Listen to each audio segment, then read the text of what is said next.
महाराष्ट्र की सबसे high profile सीटों में से एक मानी जाती है और वो है नागपुर की दक्षिण पश्चिम विधानसभा सीट, क्योंकि इस सीट से राज्य के उप मुख्यमंत्री और बीजेपी के कद्दावर नेता देवेंद्र फडणवीस एक बार फिर से चुनावी मैदान में हैं। वहीं कांग्रेस ने मराठी चेहरे के तौर पर फडणवीस को टक्कर देने के लिए अपना दाव खेला है अपने पार्षद प्रफुल्ल के ऊपर। न्यूज़ 18 इंडिया जानेगा कि आखिरकार यहाँ के लोग क्या चाहते हैं और उनकी क्या राय है।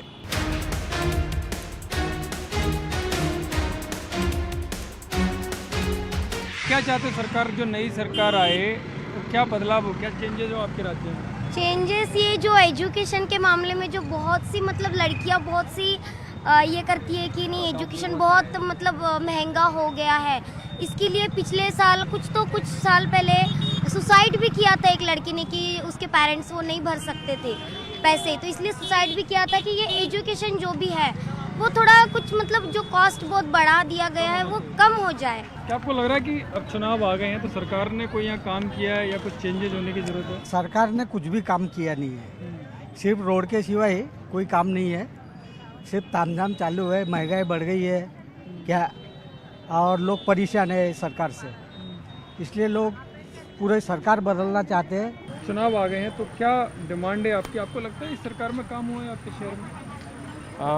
हम तो काम तो काफ़ी हुआ है और बहुत बेटर काम हुआ है पिछली सरकार को लेके, और हम यही कहना चाहेंगे कि आगे भी इसी सरकार को फिर से मौका मिला है और अच्छे कार्य हो।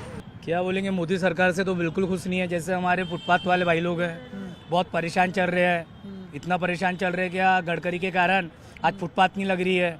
अब आएंगे तो विकास भाऊ ठाकरे ही आएंगे।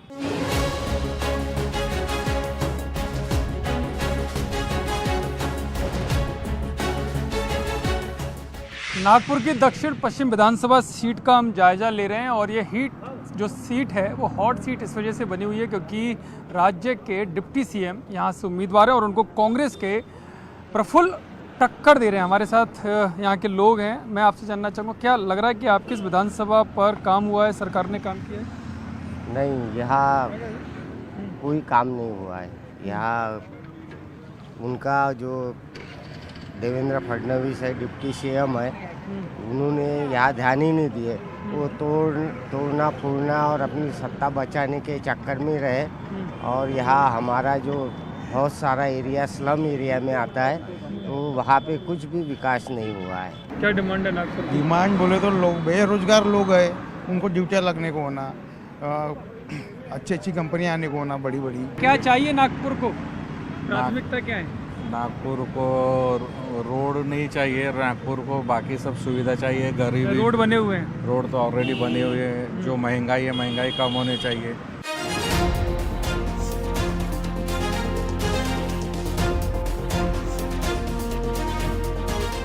नागपुर में कोई डेवलपमेंट हुआ है महिलाओं की सिक्योरिटी की दृष्टि से या किसी भी तरह से? महिला की तो बिल्कुल भी सिक्योरिटी नहीं है।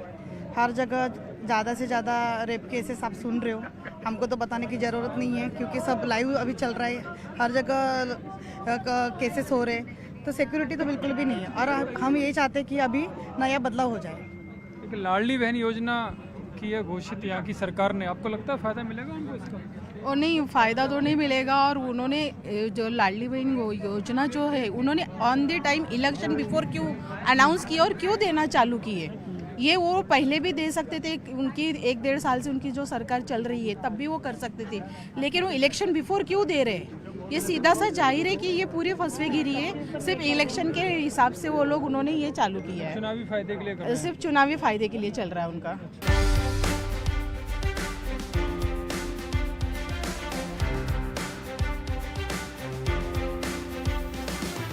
नागपुर की दक्षिण पश्चिम जो विधानसभा है उस पर हम लगातार लोगों से बात कर रहे हैं। हमारे साथ यहाँ भी कई लोग हैं, तो आपको लगता है कि उनकी सरकार में उन्होंने यहाँ पर काम किया अपनी विधानसभा में? जो दक्षिण पश्चिम का पूरा चेहरा मोहरा बदला है वो केवल और केवल देवेंद्र फडणवीस जी के कारण बदला है। इसके पहले जो भी थे उनके कारण ये विधानसभा में कुछ भी काम नहीं हुए थे। आज आप जो देख रहे हैं, जिस रिंग रोड पे अपन खड़े हैं, वो रिंग रोड अगर किसी ने बनाया होगा तो वो देवेंद्र फडणवीस जी ने बनाया। यहाँ से 4 किलोमीटर पे नेशनल कैंसर इंस्टीट्यूट है, वो हॉस्पिटल अगर किसी ने बनाया होगा तो वो देवेंद्र फडणवीस ने बनाया। इस शहर में एम्स आया जो पुणे में भी नहीं है, वो किसने लाया? तो वो देवेंद्र फडणवीस ने लाया। National school of law university लाया, वो अगर किसी ने लाया तो वो देवेंद्र फडणवीस जी ने लाया। टोटल 67 या 68 झोपड़पट्टी है, वो सभी झोपड़पट्टी को पट्टे वाटप मिलना चालू अगर किया है तो वो केवल और केवल देवेंद्र फडणवीस के कारण है। अभी कुछ और ऐसे काम रह गए जो नागपुर में होने चाहिए जो आप चाहते हैं?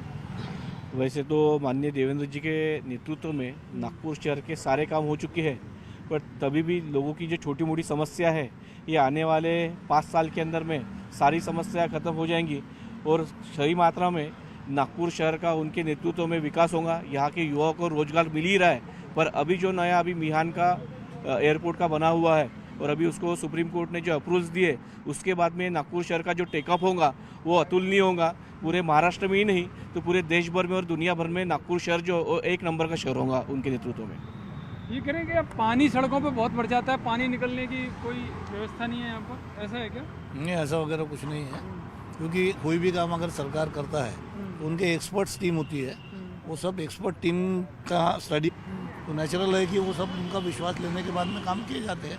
कुछ जगहों पे रहता ही है ऐसा, कितना भी टेक्निकल आदमी स्ट्रांग हो तो छोटा मोटा तो रहता ही है। सिर्फ फडणवीस का गढ़ में वो यहाँ और 27 के मेयर पहली बार वो कांग्रेस ने नेता के तौर कांग्रेस से